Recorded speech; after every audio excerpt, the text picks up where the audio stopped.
Halo Tusmi People, bertemu kembali dengan saya Ulfah. Di video kali ini saya akan membahas salah satu buku yang berjudul Excellent Service. Buku ini membahas mengenai 3 bagian service, yaitu service mindset, service tools, dan service leadership. Saya akan sedikit membahas mengenai service mindset, yang mana sebetulnya service is that simple. Service itu sesuatu yang mudah dan sebetulnya tidak ribet. Semudah kita memberikan senyum kepada pelanggan kita atau mengucapkan sapaan seperti selamat pagi yang tulus, itu juga merupakan sebuah service. Untuk beberapa perusahaan yang bergerak di bidang jasa pelayanan, tentunya service adalah sesuatu yang menjadi pembeda dari perusahaan yang lain.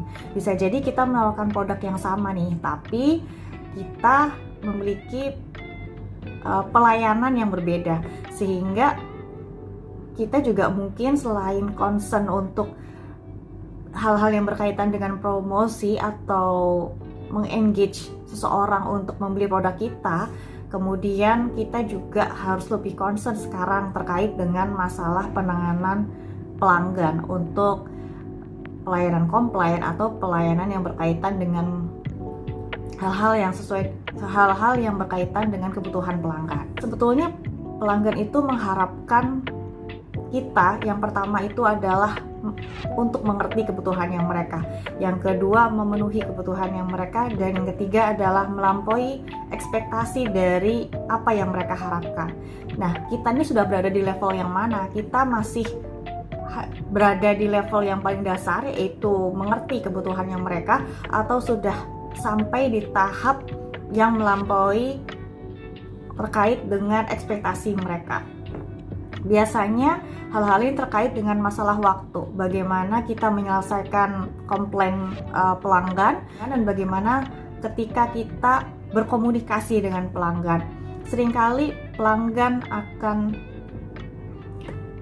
engage, atau seringkali pelanggan itu akan tertarik dengan bagian frontline atau bagian yang memiliki keakraban atau kedekatan dengan mereka, termasuk juga sentuhan-sentuhan personal seperti menyebutkan nama pelanggan atau beberapa program royalti yang digunakan untuk membuat pelanggan ini tetap repeat order, ya, artinya balik lagi dan balik lagi. Beberapa marketing kita, terutama di Trusmiland atau yang sekarang kita rebranding menjadi Rumah Ningrat, saya pernah ada mendengar yang berkata bahwa saat bertemu dengan pelanggan, marketing kami itu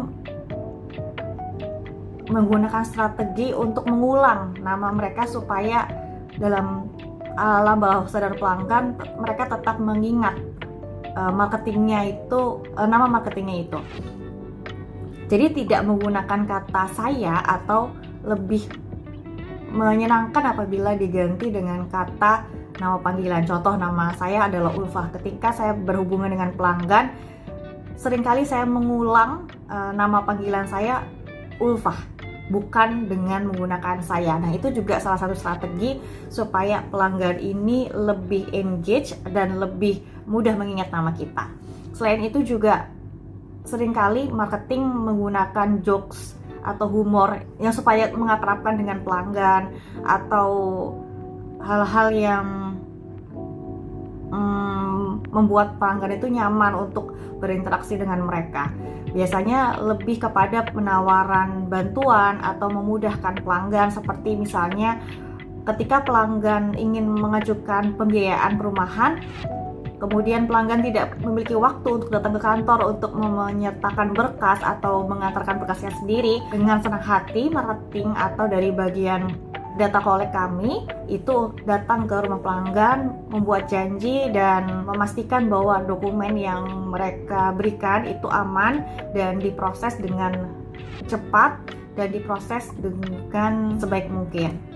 Tentunya di bagian setiap perusahaan ada kekhasan atau strategi untuk bagaimana membangun service ini supaya service ini menjadi sesuatu yang menguatkan kita selain dari kualitas produk yang kita berikan. Itu juga komunikasi dengan pelanggan seperti di telepon itu sebisa mungkin kita menggunakan smiley voice, atau ketika kita menggunakan saluran telepon untuk berkomunikasi dengan pelanggan sebisa mungkin kita tetap tersenyum walaupun pelanggan tidak melihat kita, tidak melihat senyum kita, tapi pelanggan itu akan merasakan bahwa kita itu happy dan merasakan juga bahwa kita itu senang melayani mereka. Nah, hal-hal ini yang detail kecil yang membuat pelanggan itu trust dan ingin membeli produk kita dan lebih memilih kita dibandingkan membeli produk di kompetitor yang lain. Mungkin itu sharing saya dari buku Excellent Service ini. Ketika ada insight baru yang saya dapatkan dari buku tersebut, saya akan share lagi di lain kesempatan. Terima kasih sudah menonton video ini. Salam.